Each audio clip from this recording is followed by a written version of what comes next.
Tunia say no mo cho hi ale computer cho chang tho na sei jo tin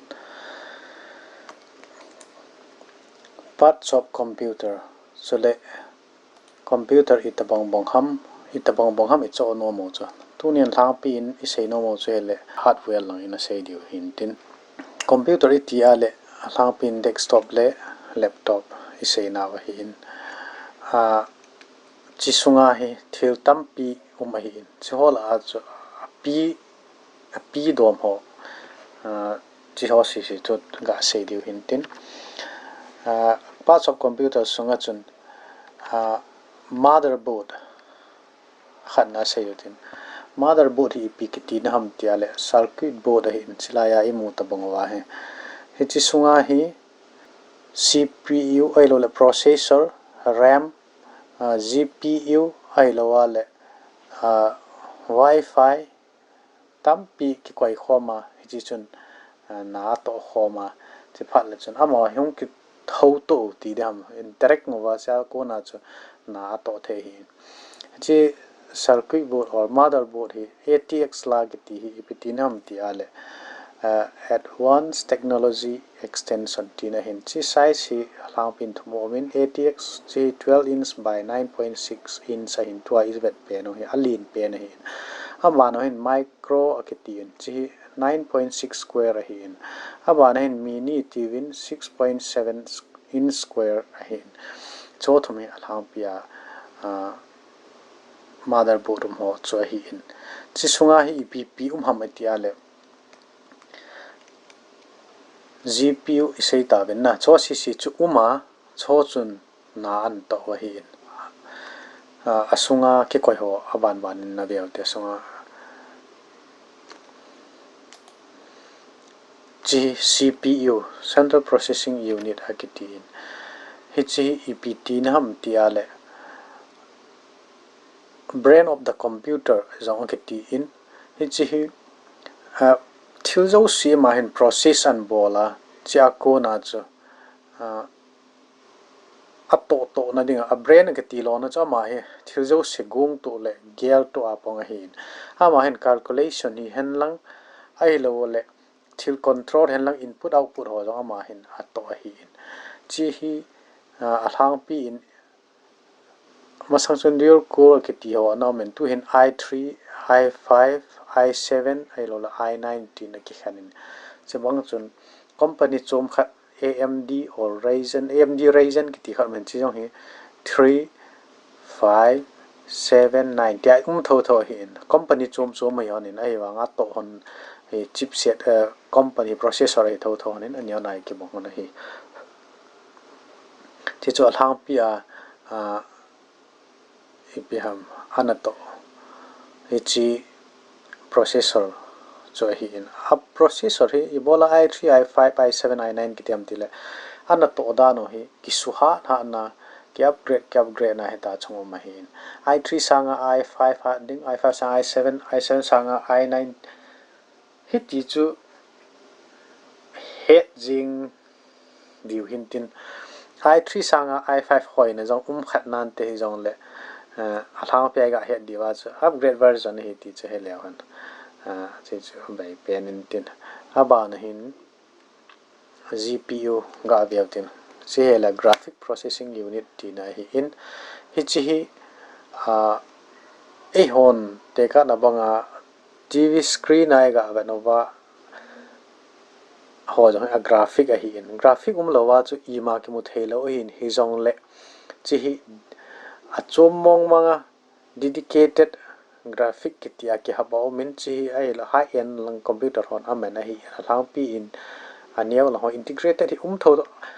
monga mon an habo hi su ke hi in hi jong le alang pi desktop ga sim pha na le chi hi pe ha 2GB 4GB ti hoi mi a ki hab ji hin ha thil bol computer mai ho sanga hat ding ti phat le chi ki ha ba hi na thang pin chi jang ho hi a le editing bol ho le gaming ho na ha ma no be aba na chun RAM veltin random access memory ki tin RAM hi volatile memory again storage hello hin ama hi na tonga hi in a hi wanga ana to hi instant gang ta aspi jong ha na hin chi ja chu ram hi storage hello memory hi a hi wanga a pai pe na na tong pen cho hi chilaya hi right side graph hi table hi value chun speed no hi event len ki bangso ke hi in chi DDR1 or DDR ke tin chi ama alai ta uma hi in chilaya gap hina chi gap mo wa ki hiwa hi bo we gap mo wa api ha identify bol no ding chu physical identification bol da choi ki hi na la pe event len ki bangso ke themin ai wang speed no ki hi la ya bo DDR1 hi value han DDR hi value han 0.8 to 1.3 GB per second execute ama hin anato chu chi hin a hi wanga DDR4 hi value han 17 iza na ki hiam til 17 time a ki hejo hin na 1 to 4 chi ka compare le chi ta banga chu ha re hin ti banga chu ki hi pha ya chu DDR4 le DDR1 chu na ji hi pha ya la a hat dan chu na DDR1 to 4 te ka chi ya chu DDR4 tu la DDR3 le DDR4 ya ki ha man pe ne nabana rom chihele memory storage na hi HDD chihi hi ala alui pa hin HDD SSD hi ala tha pa hin he ti chen he autin ji chu SSD hi masana ke ha man hin munjau sia ki mang tua jong hlang pia 70-80% tabong hi ki mang na lai ding ai hi wangin SSD hi tu hin ata mi a he thim de ho hin chi hi pa window ran na window store na mana chi storage na ta chui lo window aran na le chi window startup mi ma yo si again ji ja ho chi hi ke mang hin ipja chi slow hamati le HDD hi ipja slow hamati ale ama hi a ki sim da ni zat chu ma hi na chi ipha la ya ha ki pe khat ma chi chun a rit phat le bo thil ho chun ki storage ho chu ki mu the ya lo le na hon to pan the hin SSD wang chu PTM ti ale ama hi gang ta a rit the hin ji solid state hi ta in chi ja chu ki hi na chi chu hi in HDD a hin zat ni le thum a omin a to na dong zu in jong omin chi a hi a le la Kingston imuna piano hi a le first generation of SSD tin abana he chi ho hi hong ding hin second generation na heta he hong so bian line tin tu pe na he che ni hi hin speed hon hi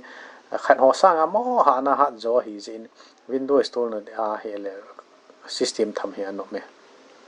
ha bana e cho di le suggestion hlang pi lungge lo ga e cho dinga le na ngai te ho cho he ngai te na la gi go loi motherboard ngai processor memory chule ram GPU ki to hong ngai ding hi office work ding in amen thom ding ayo za jong za nop ding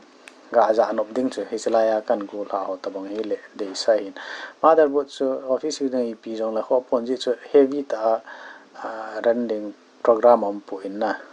abana processor i3 or i5 ani a hi the hi in memory chi hi a hele hathang pi in HDD pa amen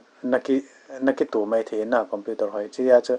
SSD hi ai ala ha da hin chi it to chi ai window operating system ko ina ding na chi chu hi an lang le chi storage ding RAM chu 4GB chung lam hi le hante abana video editing or gaming holding a chu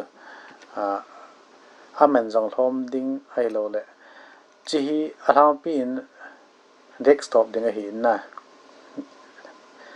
laptop bi cho dinga le chun la motherboard hi hungai lo di na chuma chum jong le chi motherboard hi ngai lo hi na aba ne cho hi lang pia ngai so ke tho hi chi hi hung hi ding hi in motherboard hi alin pen ho ki jang han lang aje chu slot tam hi je in ram bound chi hab be normal hab be thei dinga slot ni bo lo ling thum ti ho li ti ho hum mu ding hi chi hoi le processor ong cho i5 chung lang hi han lang memory chi ong hi system ran na le chule game play pen ho chana SSD chila hack store la len SSD a hele hung ha da hin chi a chungai hin chi storage wang e ma thu hin ram jang hi 12 GB sunga chunglam hin ji chu chila hi ram chi storage jang loi bola tam ngai kho mi ti ale instant ana tong hin ma hi gang ta chule update pe na ithil bo lo si hi ama hin a control hi ja ama hin aren hi ja tha pi hi ja te ka na banga live stream jong na boarding recording jong na boarding tu ti le cho dinga cho pe na ngai cha chong tam chon le GPU hi na ki chip ho cho te ka na banga gaming ho tam zat tam hin cho la ho e phya pe na display jang hoi ta su theding ngai ya cho chi integrated ketin dedicated cho theding hin tin che ngai hin na 2GB chung lam ngai hin tu ti han lang hi le ipia ilong dei bang computer lo chu cho hung me ding he chi alang pia hi ke ma long gel le ke man kam vet het to la phadinga ka se ka gero ka se hin se hirom le ke ngai da mo tin i ham tai phat chum pi wa le ke jang ka ki pa e